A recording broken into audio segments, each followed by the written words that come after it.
Hi, it's KhoPhi here. Warranty is good, and why I needed the warranty led me to finding out eSIMs are also kind of a problem. And I want to explain that in this video. But before I do, if you're interested in any photography service, you can find a link in the description if you want to book for your family photo shoots, it's a wedding or corporate events.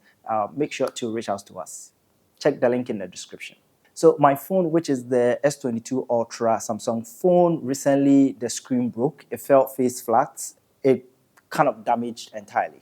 I couldn't use it that much, but because the phone was under warranty specifically for the screen, they basically told me when the screen breaks, no questions asked, I get it replaced.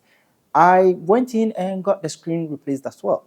I bought this phone from Telefonica in Accra and just walked in with my receipts and warranty card, and they got it fixed. If they have your phone screen in stock, it should take probably 3 to 5 days, but if they don't, then that's where they have to request it. It's going to take a bit of time. In my case, I sent it in on Tuesday. The following week, Tuesday, they called me to come pick it up. This time around, I got a screen protector. It's not the best of screen protectors, so to speak. It's not fitting on perfectly, but I'm not really particular about that. Any screen protection at this point is better than nothing. And if I had screen protection earlier on, this wouldn't have been the case for me. I couldn't get a screen protector from them because at the time I bought the phone, they were like, they didn't have the screen protector, which like I bought the case from them, which is a really good case. I don't remember the name of the case. I might put it on the screen, but it's really held up really good and I like it. I wish I had a screen protector. In this case, for the second time, I got the screen protector on. What I hate is the hole in the middle simply because they need to cut that for the fingerprint on the screen. Not the best of looks. And when you're watching videos, there's a hole glaring at you. Not really the best. But like I said, anything at this point in time is better than nothing. The warranty only applies for one replacement. So I got it replaced and that's it. I've exhausted it from what I can tell. The next time it breaks, I go there, they are charging me the full price for the screen. Now, my screen, I think on Amazon, it's somewhere around $450. And so if you bring that into cities, you're looking at 5,000 cities for the screen. Basically, if you're trying to bring it in, then whatever the charges and import duties related to it, whatnot, you can understand it's not cheap. While the phone was in service, I couldn't make phone calls. I couldn't receive phone calls, and SMS too wasn't working. I couldn't log into my bank account and other services I have, especially when I have to log in with a two-factor authentication, which sends SMS to the phone. With my bank, there was an option to switch from SMS to email, which I had to call. I think on the fourth time is the only time I got it working. Customer care. If you don't know the bank, then you're probably not following me on Twitter. That was an issue, and this became an issue simply because my phone, I had switched from using the physical SIM card into using the eSIM, and that's where the issue is. It's kind of a problem. Now, traditionally with my phone with a SIM card, I would just put it in. Immediately this one breaks, I have a backup phone which is more like in emergency cases, I can just put a SIM card in it and be gone.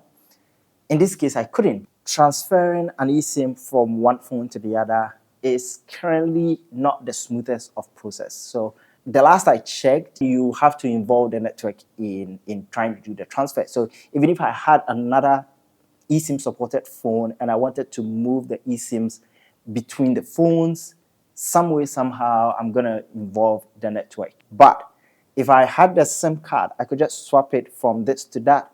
No questions asked, it's going to work instantly, which is an issue I didn't realize when I wanted to switch to the eSIM.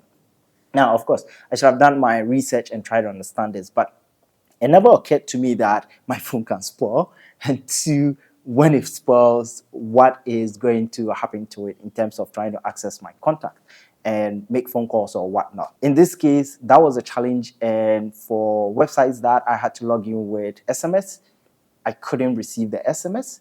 Fortunately for me, before I sent it in to repairs, I could access the phone a little bit remotely from my PC because they have this app, they call it the phone link on Windows and on their PC. You can connect it and then have the entire phone on your PC. This was possible for me to do initially because when the screen cracked, within the first couple of days, it was possible to see and touch and be able to give instructions like allow the connection to the PC and whatnot. So that was possible. But then getting to the end before I sent it in, I couldn't do anything on the phone, which was a problem. So the eSIM is a really beautiful feature. I think it means you can have multiple networks on your phone supported. For those of you who want to use 2 million SIM cards, this solves it for you when it comes to eSIM. But trying to move your numbers between phones can be a bit involving simply because it has to go through the network. Now, that was a lesson I've learned when it comes to this eSIM. I currently have no idea whether it's possible to go back to the physical SIM card. It should be possible, but it's going to also involve the network as well. Whatever being the case, that is something to think about if you want to switch to eSIM. If anything should happen to your phone, you've not lost your SIM card, but then maybe your phone is broken, you can't quickly pull the SIM out into a new phone and get it working. In any case, I'm glad I had warranty on this, and I think if you are in a position to get warranty on your gadgets you buy from well-renowned places like Telefonica, it's a good deal. In my case, I'm fortunate I'm able to recover my phone and have the screen as original as from factory. So I think they sent it into Samsung Ghana and they will put in the screen as it is when it came from factory, brand new.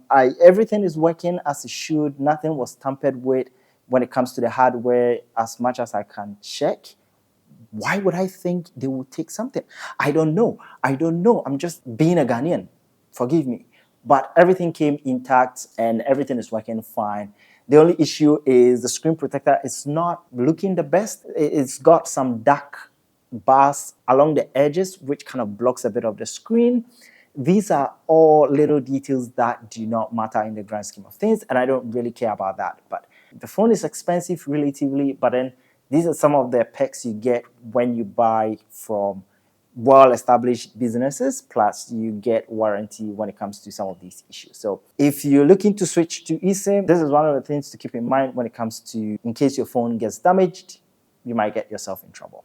In any case, thanks to Telefonica for fixing this for me, and the process was simple, no questions asked, wasn't stressful at all.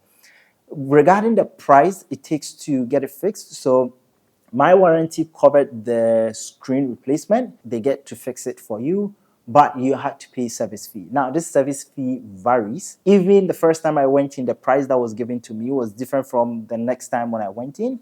First time was way higher. Second time was like half of that price. And depending on the phone, it's going to come with a different service charge. So you would have to get in there and then find out for your phone in case you have to exhaust a warranty you have. It's not that difficult of a process. They were super nice, took the details, let's send it in.